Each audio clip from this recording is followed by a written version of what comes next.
Bom dia a todos, eu sou o professor Márcio Soares e eu vou estar com vocês na disciplina de Fisiologia do Exercício, tá?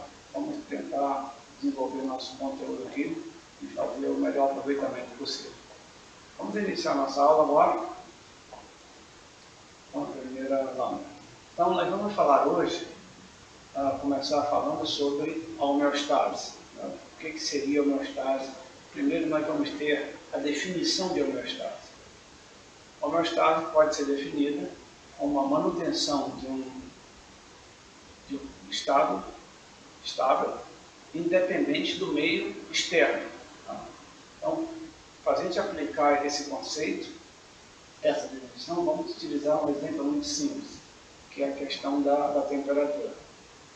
Quando a gente fala em homeostase, a primeira associação que podemos fazer de um modo muito simples seria uma palavra equilíbrio. A homeostase seria o equilíbrio do nosso organismo. Então, como exemplo, podemos analisar a temperatura corporal. A nossa temperatura média básica é de 36 graus e meio. Então, muito bem. Quando nós iniciamos uma prática esportiva, nós vamos ver no futuro que toda vez que nós fazemos uma prática esportiva, nós temos um gasto energético e temos a produção de calor.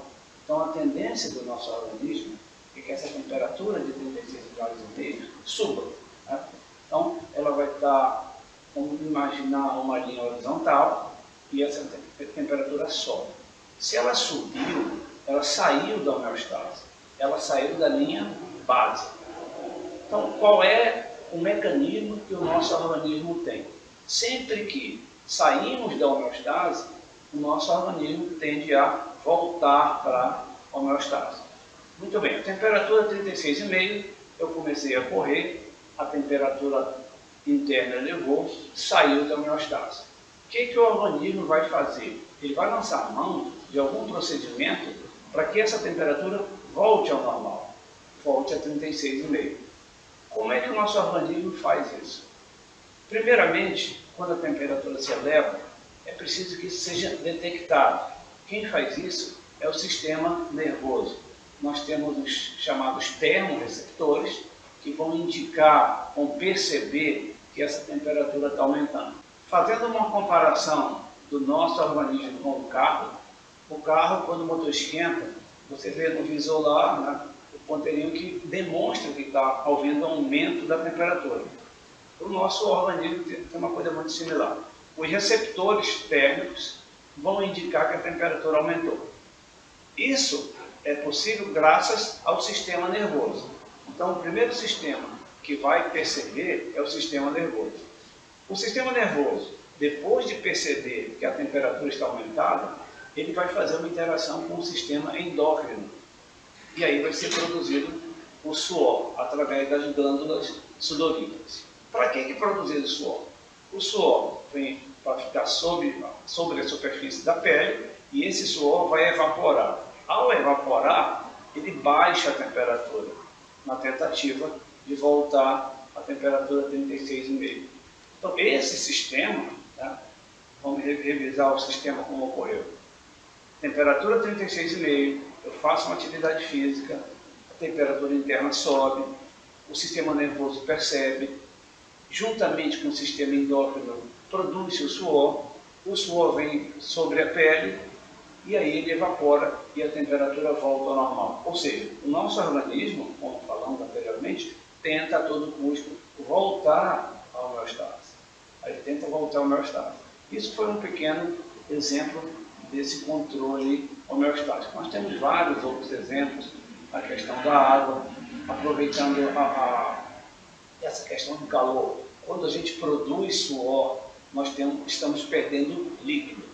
Então, também o organismo vai identificar que nós estamos perdendo líquido e ele vai também dar a sensação de sede, para que nós possamos beber água e voltar à quantidade de água que a gente tem. Seria o controle homeostático. Então, isso foi um pequeno exemplo geral de como o nosso organismo tende a manter em homeostase. E quando a gente fala lá na definição, né, que um ambiente constante, a manutenção de um ambiente constante independe do ambiente externo. Não interessa se a temperatura fora está 40 graus. O nosso corpo, a temperatura do nosso corpo, vai tentar sempre ficar em 36,5. Tá? Se tiver muito frio, o que ocorre? Se tiver muito frio, o ambiente externo estiver frio, a tendência do nosso organismo era até mesmo a temperatura do ambiente interno. Imagina que você tem uma xícara, coloca o café quente na xícara, o calor do café passa para a xícara, correto? Então, e o ar externo, ele vai, se o ar externo for frio, o café esfria mais rápido, se o ar externo for quente, o café demora mais a esfriar. Então, a tendência seria o ar externo, frio no caso, fazer com que a temperatura interna nossa baixasse, mas ela não baixa.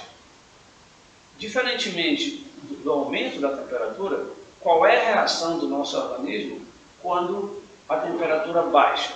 Quando a temperatura baixa, a gente está com frio, a gente começa a tremer. Tá? O que seria esse tremor? O tremor é uma ação involuntária. Nós temos o quê? Contraindo a musculatura, que, como nós verificamos, produz calor, na tentativa de que essa temperatura aumente. Então, involuntariamente, o músculo começa a contrair e você começa a tremer. Esse tremor gera calor. Isso é uma tentativa do organismo voltar à temperatura normal. Mas tem um limite, né? O organismo tenta, mas se a gente insiste, ele tem um momento que ele não vai mais conseguir suportar isso. Se eu faço uma prática, vou perdendo líquido, eu produzo suor, eu perco líquido, a temperatura continua correndo, e vou perdendo líquido, e vai ter um ponto que o organismo não vai conseguir manter o meu estado. Vamos passar para o próximo slide aí para a gente.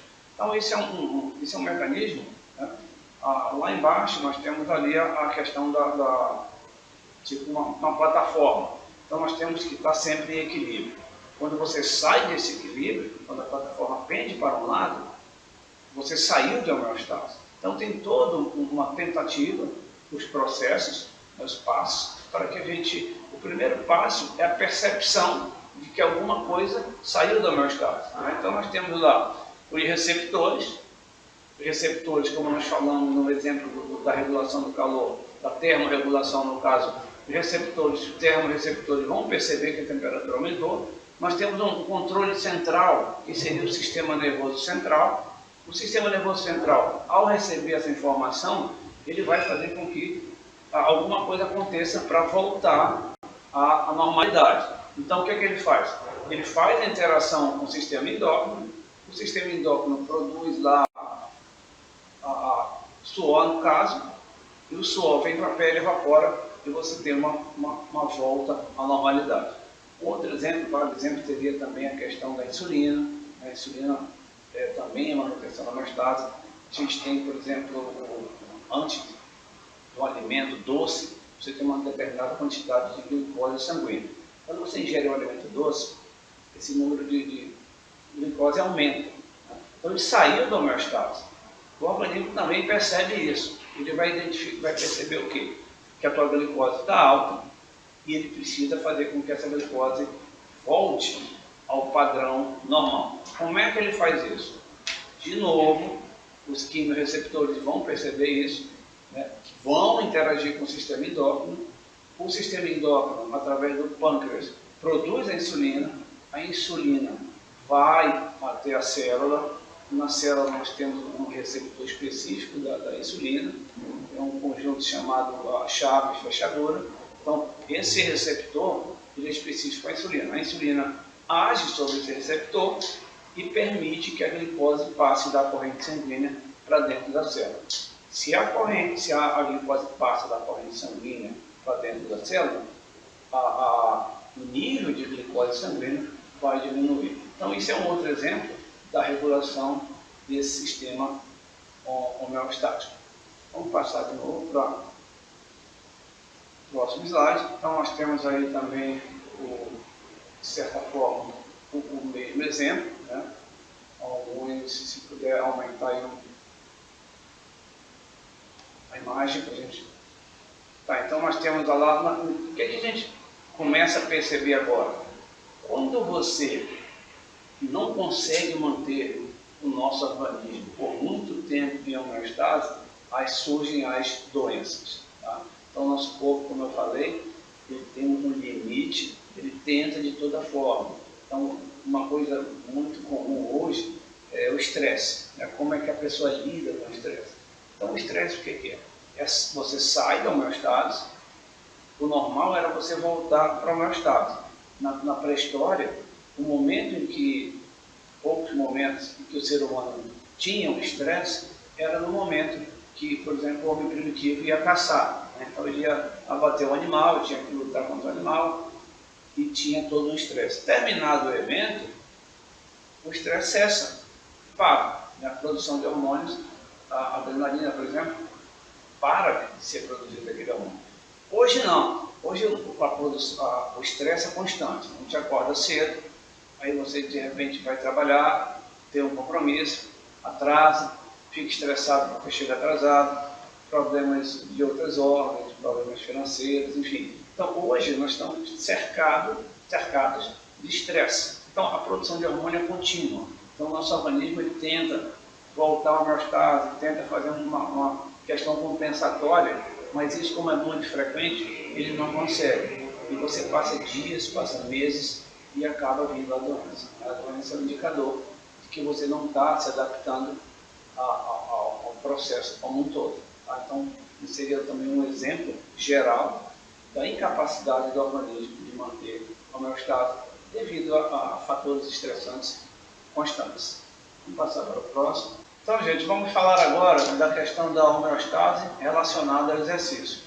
A manutenção da homeostase em repouso é mais simples, né? Envolve menor quantidade de variáveis.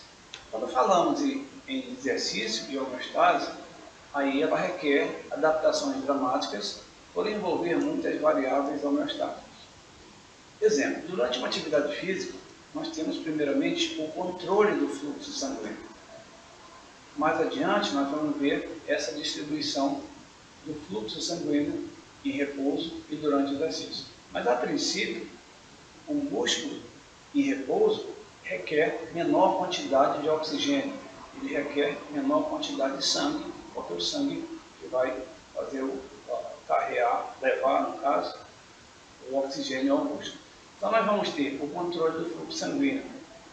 Quando a gente começa uma atividade, nós saímos da homeostase no momento em que a quantidade de sangue disponível para o músculo aumenta e a quantidade de sangue na região central do organismo diminui. Então já é um fator que nós saímos da homeostase e nós não vamos voltar. Por quê? Porque nós vamos continuar fazendo uma atividade física. Segundo ponto, regulação do consumo de oxigênio. Para que a gente forneça maior quantidade de oxigênio, maior fluxo sanguíneo ao músculo utilizado, nós vamos ter que ter a captação de maior quantidade de oxigênio. Então, nós vamos captar mais oxigênio, e esse oxigênio vai entrar pelo sistema respiratório, vai até lá, o alvéolo, vai ocorrer a hematose, né? O oxigênio vai para as células vermelhas, elas vão transportar esse oxigênio e vai entregar aos tecidos. Para que isso ocorra, nós temos que ter um aumento do padrão de respiração. Ao aumento da captação de oxigênio, a maior produção de CO2, isso tudo são fatores, é mais um fator que está saindo da homeostase. E o nosso organismo está ali, tentando gerenciar tudo isso aí. Conforme a intensidade aumenta, nós podemos ter a produção, o aumento do ácido lático e a produção do lactato. Isso tem a ver com a relação, o equilíbrio ácido-base. Eu acho que muitos de vocês já ouviram falar sobre ácido lático e lactato. Então, em umas poucas palavras, né, no início do nosso estudo, eu queria que ficasse claro duas coisas relacionadas à questão do ácido lático e lactato. Primeiro, o ácido lático ele ocorre quando a gente tem um aumento da intensidade, que aí você vai ter um acúmulo de ácido lático. Mas o que eu quero deixar para vocês aqui por enquanto. A pergunta é, quando é que nós produzimos ácido lático? Essa é uma questão bem simples, mas que muita gente ainda não entende. Nós produzimos ácido lático a todo momento. Se eu estou sentado aqui, eu estou produzindo ácido lático. Quanto mais eu aumento a intensidade, quanto mais eu consumo a glicose como fonte energética, carboidrato, mais ácido lático eu produzo. Nós vamos estudar isso mais adiante, mas eu quero só um primeiro entendimento. Quando eu aumento a intensidade, eu aumento a produção de ácido lático. Mas nós produzimos ácido lático a todo momento.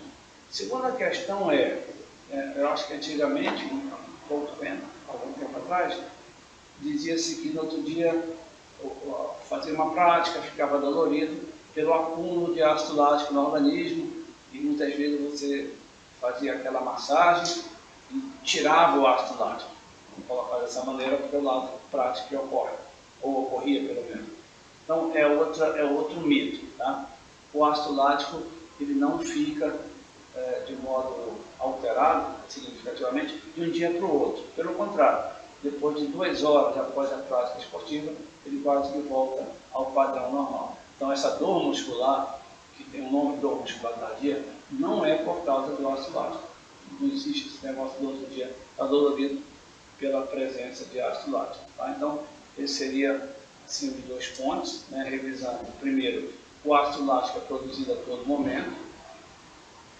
Depois a gente vai falar a diferença do ácido lático, mas de modo bem simples é assim. Ele é produzido a todo momento. Tá? Quando a gente aumenta a intensidade, eu aumento a produção do lactato. Vai chegar um momento, eu tenho uma capacidade de produção de lactato e o nosso organismo tem uma capacidade de remoção. Então, eu produzo, né? Estou produzindo aqui, a capacidade de remoção está aqui. Eu vou aumentando a intensidade, eu vou produzindo mais lactato. Vai ter um momento que eu igualo e vai ter um momento que eu passo. Quando eu passo, a produção é maior do que a capacidade de remoção, aí nós temos o chamado acúmulo de ácido lático. Em última instância, ele interfere na contração muscular. Não é ele o responsável por essa limitação, mas ele coincide. Tá? A gente vai ver depois, quando falarmos sobre os sistemas energéticos. Vamos passando para a gente, próxima lâmina. Então, aqui nós temos, ainda falando de exercício e homeostase, né, a distribuição do débito cardíaco, ou seja, a quantidade de sangue que sai do coração em 1 minuto. No caso aí, expressa em mililitro por minuto. Então, nós temos da esquerda para a direita ali menor cérebro, coração. Olha só a participação do músculo esquelético no débito cardíaco durante uma atividade física. Você veja que a quantidade de sangue é destinada basicamente ao músculo esquelético. Então nós temos a pele, aí, fígado, outros órgãos, enfim. Mas o que demonstra bem claro aí? A quantidade de débito cardíaco destinado ao músculo esquelético é muito grande na atividade física. Tá? Então, é fora do padrão de homeostase. Pode passar, por favor. Vamos abordar agora o estado estável. O que seria a definição de estado estável? Condição em que certas funções corporais atingem uma constância dinâmica em um novo nível. Então, condição em que certas funções corporais atingem uma constância dinâmica em um novo nível. Vou colocar uma imagem próxima lá, para a gente explicar isso de uma forma melhor. Então, gente, olha só. Qual é a relação, o que é o estado estável e qual é a relação entre estado estável e estado de repouso. Então nós temos ali, né, na horizontal, nós temos lá em repouso. Tá? O indivíduo está em repouso. Quando ele está em repouso, ele tem ali, para ilustrar, um consumo de 0,3 litros por minuto. Então essa é a quantidade necessária no estado de repouso. Tá. Eu saio do repouso e começo a fazer uma prática.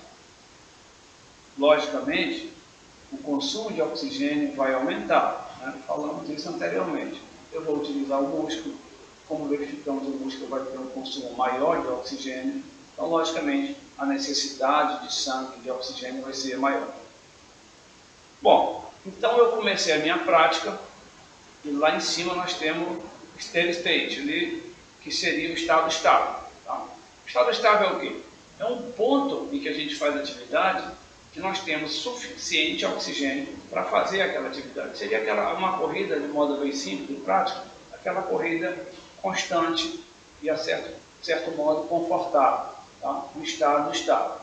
Então, eu comecei a correr, tá? E depois atingi lá um estado estável e fui embora. Corri 30, 40 minutos, num ritmo relativamente confortável. Só que a gente nota ali, entre o repouso, a horizontal do repouso e o estado estável, nós temos um déficit de oxigênio. Tá? Então, a área ali sombreada que tem uma bolinha no meio. O que seria o déficit de oxigênio? Tá. O déficit de oxigênio se explica da seguinte forma. Vamos lá. Imagina, eu estou parado, estou em repouso. Começo a correr. Quando eu começo a correr, o músculo, meus músculos, principalmente o membro inferior, vão precisar de mais oxigênio. Correto? Essa informação, o sistema nervoso começa a perceber. Esse músculo vai precisar de mais oxigênio. Eu tenho, o sistema como um todo, tem que mandar mais oxigênio para ele. O sistema nervoso, de novo, vai interagir com o sistema endócrino. O sistema endócrino produz adrenalina.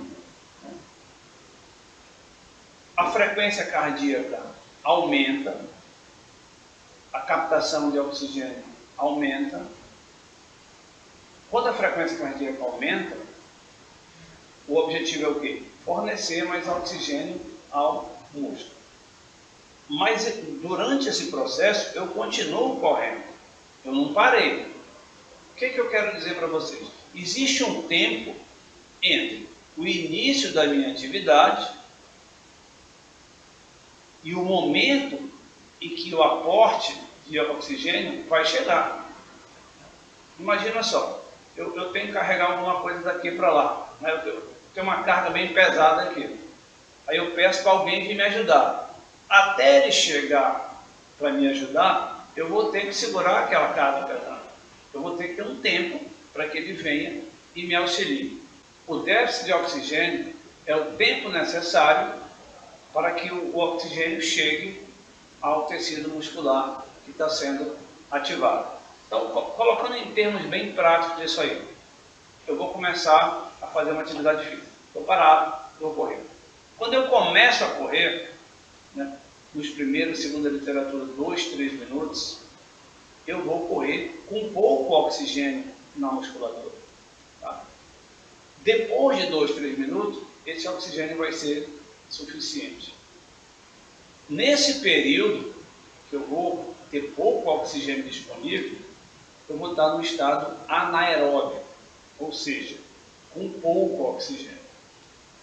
Então, no início de uma atividade física, nós começamos com pouco oxigênio, até o processo se regular, até o oxigênio ser captado, ser enviado para o músculo. Mas eu continuo correndo. Tá? Então, esse déficit de oxigênio ocorre entre 2 e 3 minutos. Nesse momento que eu estou em déficit de oxigênio, a sensação não é boa. Se eu estou respirando aqui e tenho oxigênio suficiente, não tem nenhum problema. Mas se eu começo a fazer uma prática com pouco oxigênio, eu vou sentir maior dificuldade. Né? Eu acho que muitos de vocês, de todos nós, já tivemos uma experiência de começar uma atividade e nos primeiros minutos parece que a gente começa a ficar cansado e depois parece que as coisas se normalizam. Eu acho que todo mundo já passou por isso. Parece que depois as coisas melhoram. Então, é justamente esse exemplo que eu dei é a aplicação desse conceito. Tá? Você começa uma prática, você não tem oxigênio total disponível, você começa de modo anaeróbio. Toda vez que eu faço uma atividade anaeróbia, a sensação que eu vou ter é de dificuldade. Tá? Depois as coisas vamos dizer, se normaliza. Qual é a aplicação prática disso quando a gente vai prescrever treinamento? Se eu tenho um aluno, eu vou colocar o aluno para correr numa esteira, não faço o aquecimento desse aluno, ele começa a correr, nos primeiros 2 minutos, ele vai sentir essa sensação. Por quê? Porque ele está em déficit de oxigênio, tá? De modo anaeróbio. Então ele vai imaginar o quê?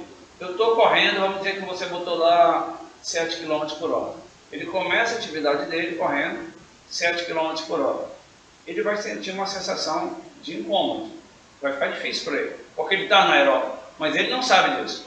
Então se você disser para ele assim, olha, corre aí 15 minutos. O que ele vai imaginar? Eu estou correndo 1 minuto, 2 minutos.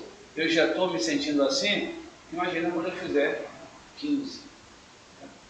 Qual é o que a gente pode fazer para minimizar essa sensação inicial de desconforto do aluno, ou nossa mesmo? É o aquecimento. Tá? O aquecimento, ele visa fornecer parte desse oxigênio ao músculo durante a atividade. Então, eu faço aquecimento. Como eu faço aquecimento? O aquecimento de preferência seria fazer a prática que eu vou fazer em seguida. Por exemplo, se eu for o ideal, se eu for correr, eu aqueço correndo. Se eu for nadar, eu aqueço nadando. Se eu for fazer treinamento resistido, eu faço treinamento resistido. Com uma carga menor, a um percentual baixo. Então eu faço ali de 5 a 10 minutos. Nesse processo de aquecimento, como a intensidade é baixa, o déficit de oxigênio é baixo. E eu passo acima de 3 minutos, 5 minutos, por exemplo, até o momento em que o oxigênio chegue e regule como um todo. Aí sim, eu inicio a prática numa intensidade mais elevada e o meu desconforto inicial vai ser menor. Tá, gente? Então, essa seria a relação do estado estável, o estado de repouso e a importância do aquecimento para minimizar essa sensação que o aluno tem, ou nós temos, no início de uma prática que seria o déficit de oxigênio. Vamos passando então aí para a gente. Aí nós temos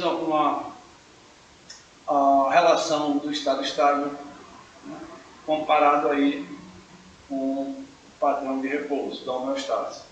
Frequência cardíaca, nós temos lá em repouso 70 batimentos por minuto, o estado estável podendo chegar a 120, a temperatura ela sobe um pouquinho também, a pressão sanguínea sobe, né, porque você vai ter mais sangue sendo bombeado do coração, a glicemia até esse momento se mantém constante, o VO2 do consumo de oxigênio aumenta também, o lactato também aumenta e a ventilação, que é o número de respirações por minuto, né, enquanto seria 4 a 5 movimentos por minuto, passa para 15 movimentos por minuto. Então, são um exemplo das alterações quando a gente compara o meu estado de repouso e o estado estável.